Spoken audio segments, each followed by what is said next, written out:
It's good to see you today. Hope you're doing well. We are going to be thinking about the Christian's giving today. Our hymn, it's the hymn, I Gave My Life for Thee.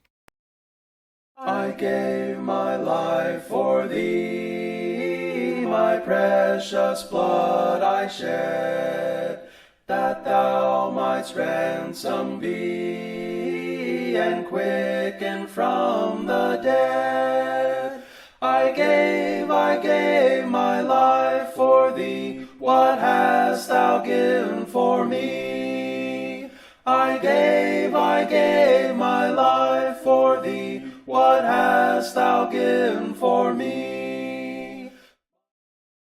All right, we're going to be looking in actually three different passages today. The first one is going to be in Acts chapter 2 at verse 44, and obviously this is after the account of the day of Pentecost. It says, Now all who believed were together and had all things in common, sold their possessions and goods, and divided them among all as anyone had need.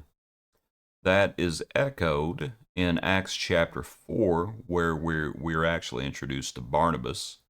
In verse 32, this was after the apostles were arrested and then released, and they come and they report those things to their companions.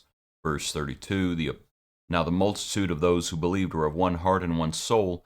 Neither did anyone say that any of the things he possessed was his own, but they had all things in common.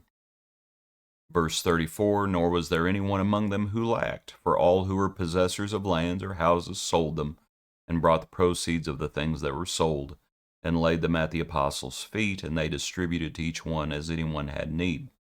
And Joseph, who is also named Barnabas by the apostles, which is translated son of encouragement, a Levite of the country of Cyprus, having land, sold it, and brought the money and laid it at the apostles' feet. After that, we have the account that we looked at yesterday with Ananias and Sapphira.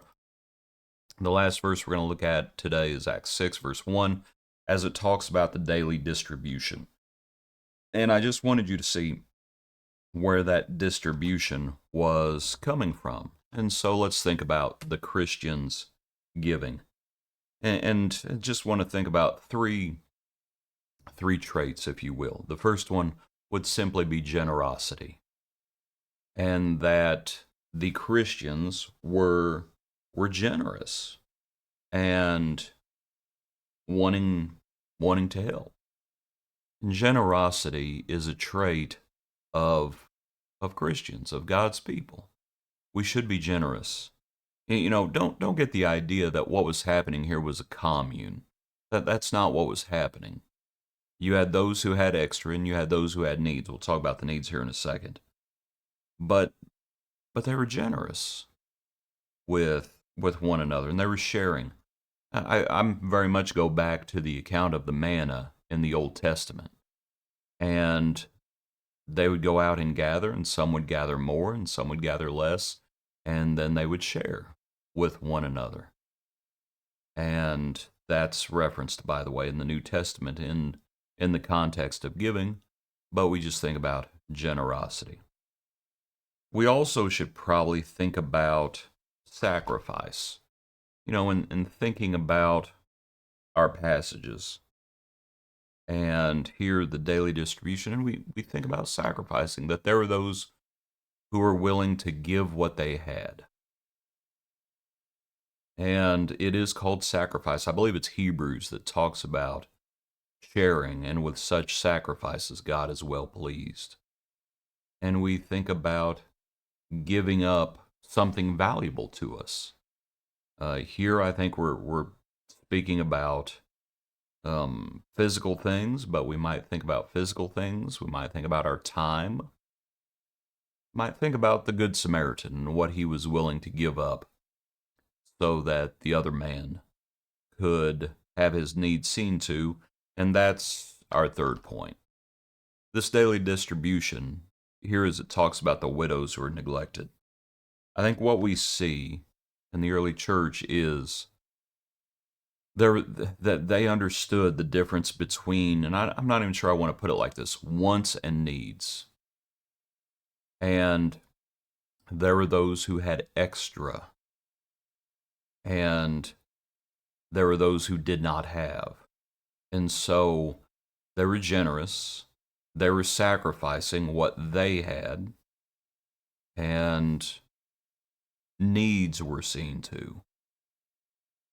And I think that's important for us to understand that we need to see to needs, not wants. There's a difference between wants and needs. And when we have a surplus, we need to think about people's needs. One of the other points, I remember a friend of mine made this point when it talks about Barnabas, who having land sold it. And you might think about, you could not sell, at least permanently, I believe you could not sell your inheritance under the old law. But we're not under the old law anymore. And so my friend made the point that those who sold these things, they may have been recognizing they were not tied.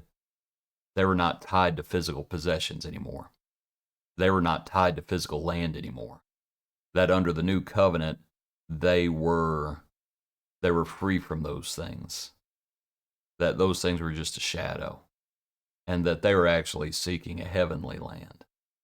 And so that allowed them to sell things. Perhaps you might just think about that as well.